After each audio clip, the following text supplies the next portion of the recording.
name's Grant Hendricks. I'm a trooper with the Missouri State Highway Patrol. I'm at the site of Mariah West's accident. Mariah's vehicle traveled across this median and ended in striking the bridge that you can see behind me. When I got to the scene, her face was disfigured from sliding down the roadway. It's funny, the first thing I noticed about her was her shoes. Lying in the roadway in a large pool of blood, I noticed her shoes, and I thought, this is a young girl. That's the first thing I thought when I saw this. And at that point is when I noticed her cap and gown was still in her car. She was going to graduate the next day. It was just a really horrific scene, all because of a senseless text message.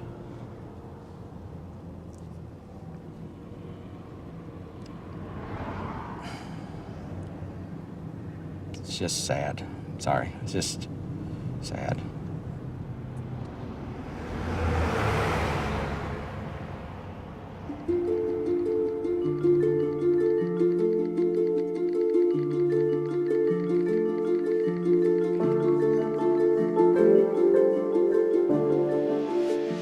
Ashley would text hundreds of messages every day. That was the way we kept in touch.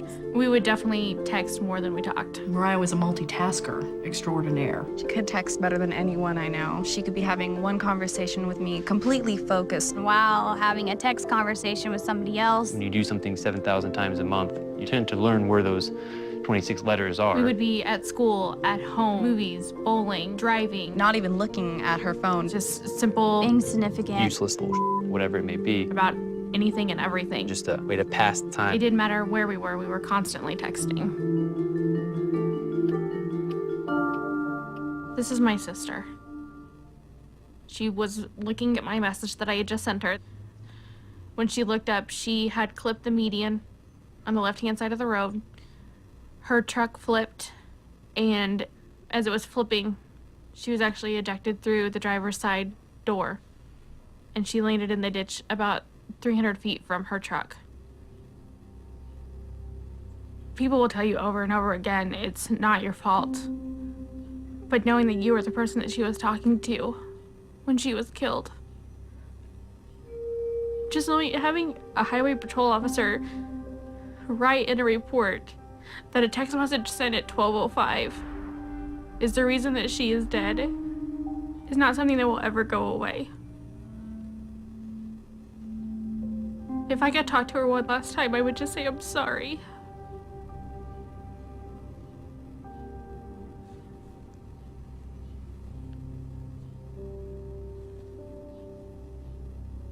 This is her cell phone that she used in the accident. 4 little letters. That's what killed her.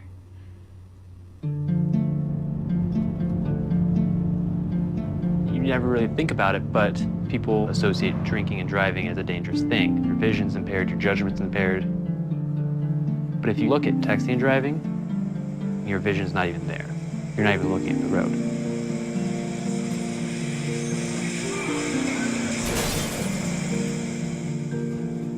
If someone would ask me to drive down the road and close your eyes for 5 seconds or 6 seconds, I would never even attempt that.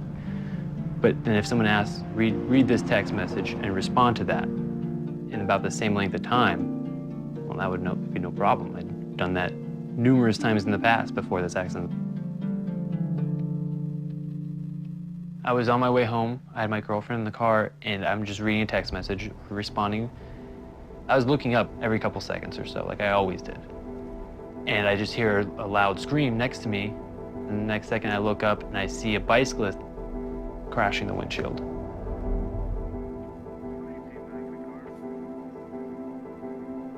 When I got out of the car, he didn't have a pulse, he wasn't breathing. He wasn't alive. There are no words to describe the level of grief, the level of depression and self-hatred I was going through. My first year of college, I just remember one girl recognizing me and saying, oh, I remember hearing about you. You're that guy who hit the bicyclist because you were texting and driving. That was actually the day before I ended up going to the hospital for emotional problems. I sent one stupid, meaningless text, LOL, and killed the man.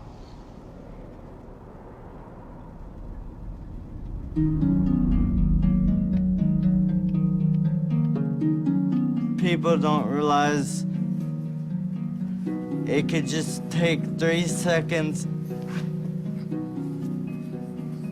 I was going to the movies and the car just went directly into a tree and it was a direct collision.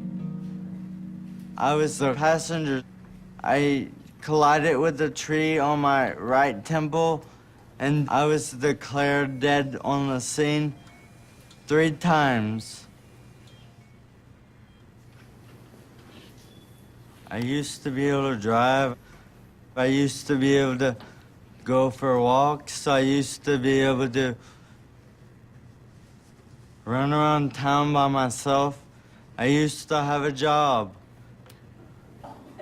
I was normal. And all this, I cannot do anymore because they had the text. This is the text message that changed my life forever.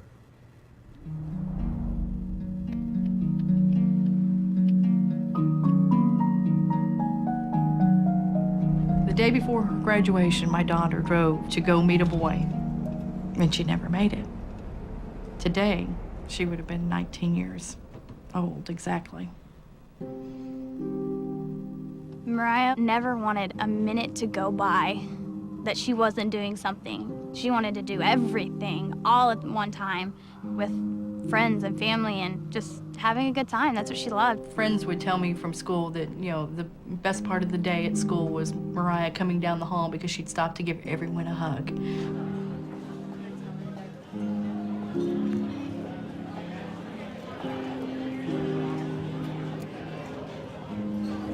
Okay, guys, in honor of Mariah.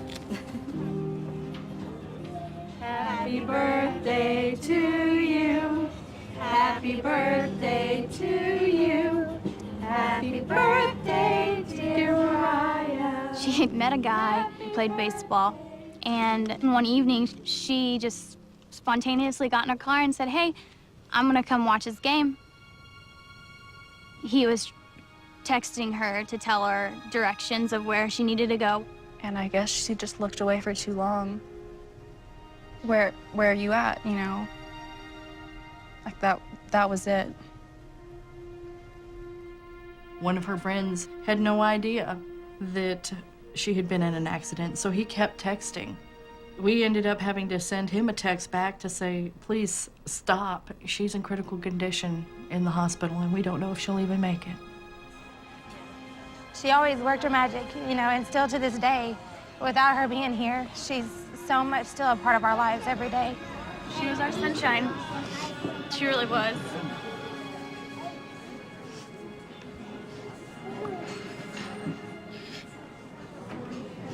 She was. It's a simple text message. Where are you at? 3 simple words.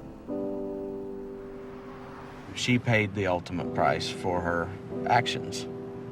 I've had to do this more than once. Mariah is not the only victim that I've dealt with. And it never gets any easier. And it won't get any easier. What is worth losing your life over? That text message?